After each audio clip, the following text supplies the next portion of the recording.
Soy Daniela de Chihuanco, con nuestro proyecto Nidito del Chihuanco. Hoy tenemos a un artista invitado, Javier Fernández. ¿Cómo estás? ¿Cómo te sientes de estar aquí exponiendo? ¿Cómo te sientes hoy? Bueno, como Chihuanco en su nido. Sí, y contento porque un emprendimiento joven busca un diálogo directo, inmediato, sincero, con un protagonista, con una persona, y aquí me tiene. Claro, porque lo importante es mostrar no solo el arte, sino el artista que está detrás, ¿no? Es más, el por qué, el cuándo, porque todo de lo que somos como artistas viene de vivencias, ¿no? Primero debo decir que mis trabajos son como espejos de mi vida. Cada una de mis obras tiene un sustento producto de mi propia realidad, de mis propias experiencias, de mis caminares por el mundo y por mi propia vida, ¿no? Entonces eso creo que es una construcción desde que uno es muy jovencito. Así que todo lo que ocurre aquí ya en una galería de arte es nada más el resultado de muchas preguntas, de muchas cosas que uno se hace en el transcurso del tiempo. ¿Podrías contarnos un poquito sobre esta exposición?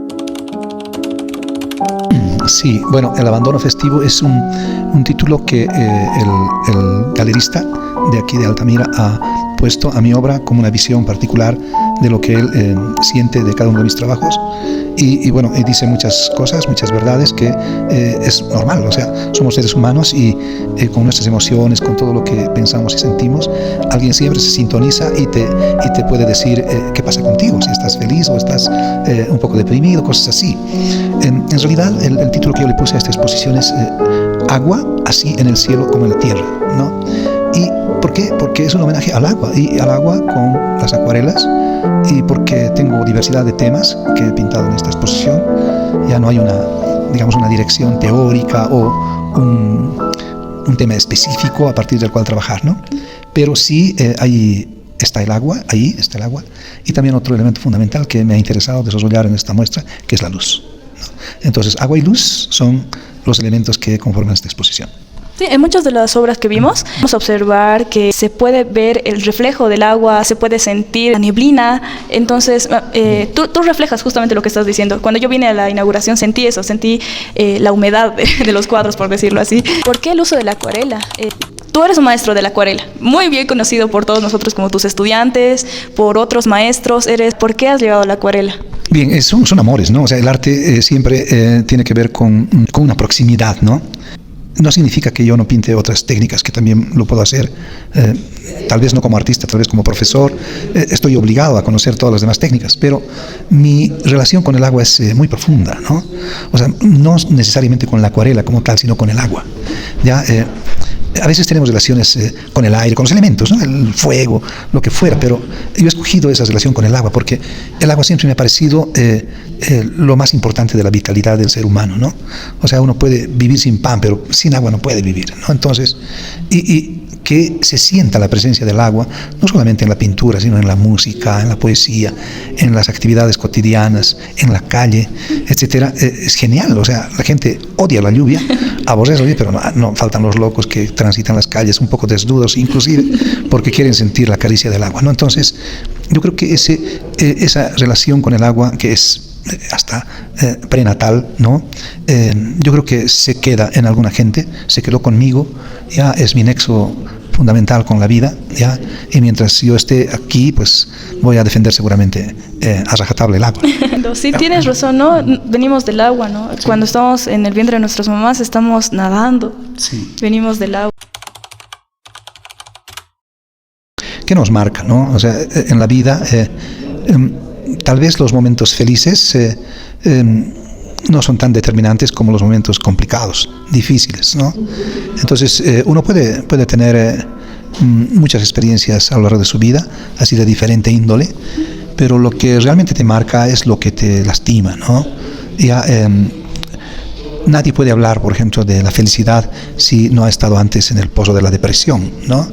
Entonces yo vivo un poco a la inversa, ¿no? Siempre yo para hablar de la luz tengo que estar en la sombra, ¿no? Para hablar de la felicidad tengo que estar en la depresión, en la tristeza, porque nadie tendría derecho a hablar de algo que no conoce si no ha conocido su opuesto, ¿no? Para hablar del amor uno tiene que haber tenido un desamor, sí, y eso es quizás lo que nos gobierna, ¿no?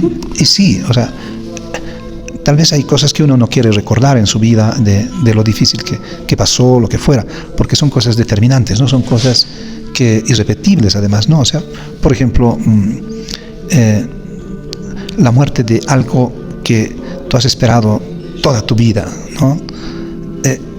Entonces es una pérdida muy grande, ¿no? Entonces eso, por ejemplo, te marca tan profundamente que cualquier muerte en el futuro ya no es lo mismo, o sea, pues uno ya ha sentido la muerte en su más difícil situación, digamos, ¿no? Ya. O pasa lo mismo con las felicidades, pero yo creo que en ese otro lado, en el otro lado de la moneda, del otro lado de la vida, en los lugares felices y positivos, yo creo que no hay límite, ¿no? O sea, uno tiene que pensar que los límites sí pueden haber en las cosas difíciles, ¿no?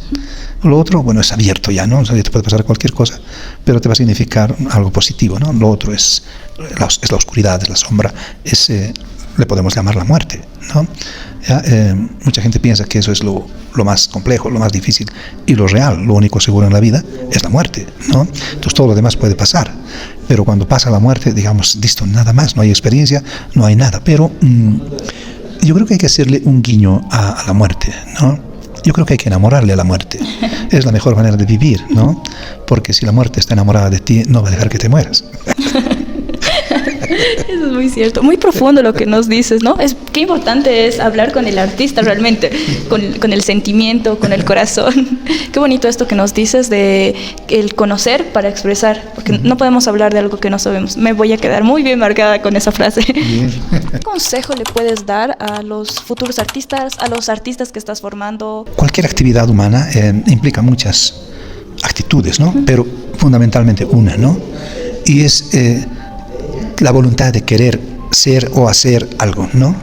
O sea, tiene que haber eso, tiene que nacer en ti un deseo, ¿no? O sea, y el deseo, mientras más grande es, más apasionado te vuelve, ¿no? O sea, y cuando la pasión está gobernada medianamente por la razón, entonces el objetivo no es tan difícil de alcanzar. Ya siempre está más cerca, ¿no? Pero la pasión desenfrenada, la pasión que no tiene un control, nos puede llevar tal vez a perdernos, ¿no? Sí. Ya, somos apasionados pero perdidos. Y no, o sea, yo digo, el ser humano siempre tiene esas dos partes, ¿no? Una parte emotiva y una parte racional, ¿no? Lo dionisíaco, lo epicúreo, ¿no? O sea, pero saber manejar esas dos dimensiones, yo creo que siempre nos va a llevar a un buen puerto, ¿no? Ya cada quien sabe dónde quiere llegar y para eso no hay recetas, ¿no? Y lo mejor es escoger siempre, como yo lo digo y lo repito, el camino difícil, ¿no? El camino más largo, ¿no?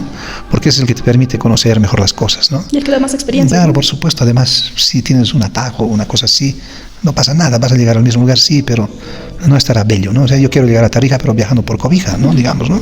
Entonces tendré una visión diferente del país y cosas así. Entonces, yo creo que de lo que se trata en la vida es de complicarse, ¿no? Entonces, complíquense, pregúntense y pónganse trabas ustedes mismos, están al margen de las que nos ponen habitualmente, ¿no?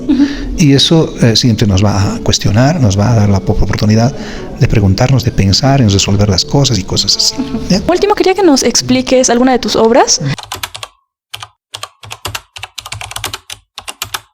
Esta es una obra que tiene un sentido diferente de lo que conocemos en la historia, ¿no?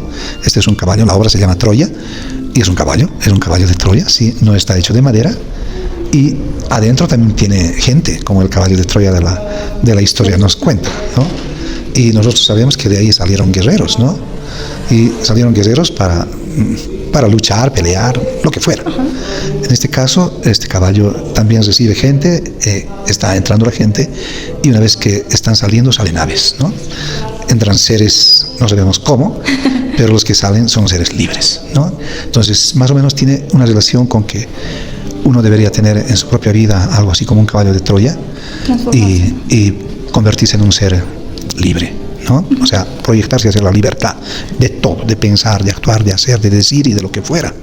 Ya vivimos atados a tantas cosas que la libertad es solo una palabra para nosotros, ¿no? Entonces, la idea de esta obra es esa, ¿no? Motivar al ser humano a que se encierre en su propia fortaleza para cuando salga hacia su propia libertad, ¿no? Qué bonito, este deseo de la libertad me ha gustado mucho. Y es muy diferente observar las obras que las expliques tú, que eres el artista, porque hay otro tipo de sentimiento, otro tipo de interpretación. Y gracias por explicarnos. ¿Quieres cerrar la entrevista con alguna frase?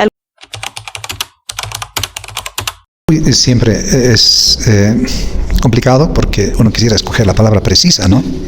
Ustedes han puesto un nombre especial, digamos, al lugar donde trabajan, ¿no? Y es un lugar tan particular que tiene un nombre, ¿no? Es un nido, ¿no? Y un nido es una fortaleza, es un refugio, es como un castillo, ¿no? Es una habitación, es una fortaleza, un nido. ¿Ya? No importa el ave que esté ahí, en este caso es un chihuanco. Los chihuancos no tienen, digamos, una fama de pajaritos inactivos, ¿no? Al contrario, son unos revoltosos, peleones que se comen las frutas, ¿no? Etcétera. Pero está bien, cuando uno habla del nido del chihuanco, uno debería preguntarse si el chihuanco está ahí o está afuera, ¿no? Pero lo importante de eso es el nido, ¿no? Que hay un centro, hay un lugar. Yo creo que un ser humano lo primero que debe aprender a hacer en su vida es a construir su vida, a construir su espacio, a construirse, ¿no? Yo detesto las palomas, lo siento, porque no saben construir un nido. Ponen sus huevos donde les viene en gana y entonces son despreciables para mí, ¿ya? O sea, nunca utilizo esa palabra, pero admiro a la gente que hace nido, admiro a los seres que hacen nido, porque es un trabajo, ¿no? Porque es una construcción, porque es tener la seguridad de un espacio, de un territorio, de un yo y un estoy aquí, ¿no? Entonces ahí vendría esa reflexión, ¿no? De que en la vida lo único que nos pertenece es la vida, lo único, después nada nos pertenece, ¿no? Y entonces tenemos todo el derecho de cuidar nuestra vida, de respetar nuestra vida y crearle un nido, un lugar donde tú te sientas cómodo, es tu hogar, es tu felicidad, llámale lo que sea, tu taller, tu casa, la calle, el lugar donde tú estás bien, estás feliz y cobijado, es tu nido, ¿no? Entonces adelante ustedes con lo que han construido y están queriendo construir, seguramente les irá muy bien. Felicidades. Muchas gracias, Javi.